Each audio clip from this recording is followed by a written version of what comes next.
এ পর্যায়ে আমরা যেতে চাই চট্টগ্রামের সহকর্মী শোয়েব রহমানের কাছে। শোয়েব, জানাবেন যে আগের তুলনায় দাম কিছুটা কমে আসলো কিনা এবং এই মুহূর্তে আসলে বেচা বিক্রি কেমন চলছে?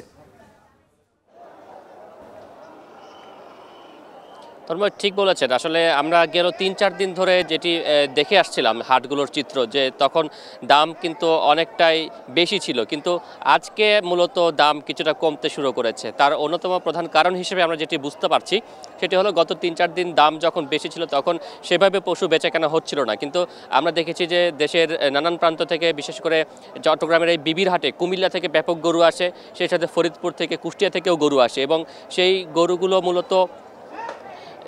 গরুগুলো মূলত আসলে এখানে এক একজন ব্যাপারী ২০ থেকে ২৫টি ৩০টি পর্যন্ত করে গরু নিয়ে এসেছিলেন। কিন্তু বেচা বিক্রির কথা যদি বলি, তারা গত ৩-৪-৫ দিনে মাত্র বিক্রি করতে পেরেছেন ৩টি, ৪টি বা ৫টি পর্যন্ত গরু তারা বিক্রি করতে পেরেছেন। ব্যাপক সংখ্যক গরু কিন্তু রয়ে গিয়েছিল। কিন্তু অন্য সময় আমরা যেটি দেখি যে একবার গরু আনার পরে সেই গরু বিক্রি করে তারা আবারও পুনরায় গরু নিয়ে আসেন, কিন্তু এবার আসলে তেমনটি আর হয়নি, কারণ বেচা বিক্রি কিছুটা মন্দা দামের কারণে।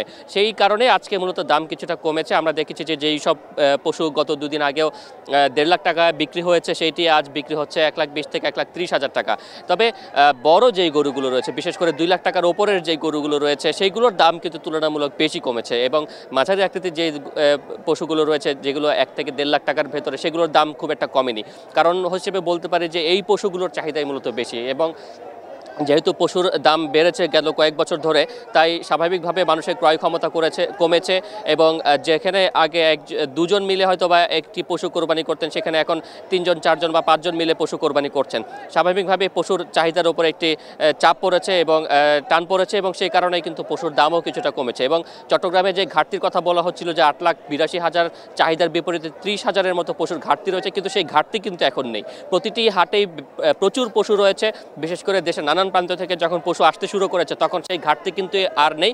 এখন পশু এবং অর্থাৎ চাহিদা এবং যোগান দুটো মিলে কিন্তু সমানে সমান অবস্থান করছে, যে কারণে আসলে দাম কিছুটা কমেছে। কিন্তু সব মিলে আসলে ব্যাপারী যারা রয়েছেন তারা কিছুটা অসন্তুষ্টির কথা জানাচ্ছেন। তারা বলছেন যে তারা কাঙ্ক্ষিত দাম পাচ্ছেন না এবং ক্রেতা যারা রয়েছেন তারা বলছেন যে দাম যেটুকু কমেছে সেইটুকু আসলে আশানুরূপ দাম কমেছে বলা যায় না। সব কিছু মিলিয়ে যদি বলি যে চট্টগ্রামের হাট, মহানগরের হাটগুলো যেমন জমে উঠেছে, তেমনি উপজেলার যে হাটগুলো রয়েছে, ১৫টি উপজেলা রয়েছে, ১৫টি উপজেলায় প্রায় ২৫০-র বেশি হাট বসেছে। সেই হাটগুলোতেও কিন্তু জমজমাট বেচাকেনা এবং সেখানে মূলত গৃহস্থের যেই পশুগুলো রয়েছে সেগুলো সেখানে তোলা হচ্ছে এবং সেখানে হাসিলের সুবিধা না থাকায়, অর্থাৎ হাসিলের বিড়ম্বনা না থাকায়, হাসিল দিতে না হওয়ার কারণে শহর এলাকার অনেক ক্রেতাও কিন্তু গ্রাম পর্যায়ে গিয়ে পশু সংগ্রহ করে নিয়ে আসছেন এবং সেখানে দামের কথা যদি বলি, সেখানেও কিন্তু দামে কিছুটা তারতম্য ঘটছে, অর্থাৎ সেখানেও দাম কিছুটা কমেছে। তো সব কিছু মিলিয়ে আসলে আরও একটা দিন রয়েছে। কেউ পশু কিনছেন, আবার কেউ বা দাম যেহেতু কিছুটা কমেছে আরও কমে কিনা সে প্রত্যাশায় কিন্তু কেউ আগামী দিনটির জন্য অপেক্ষা করছেন। তন্ময়।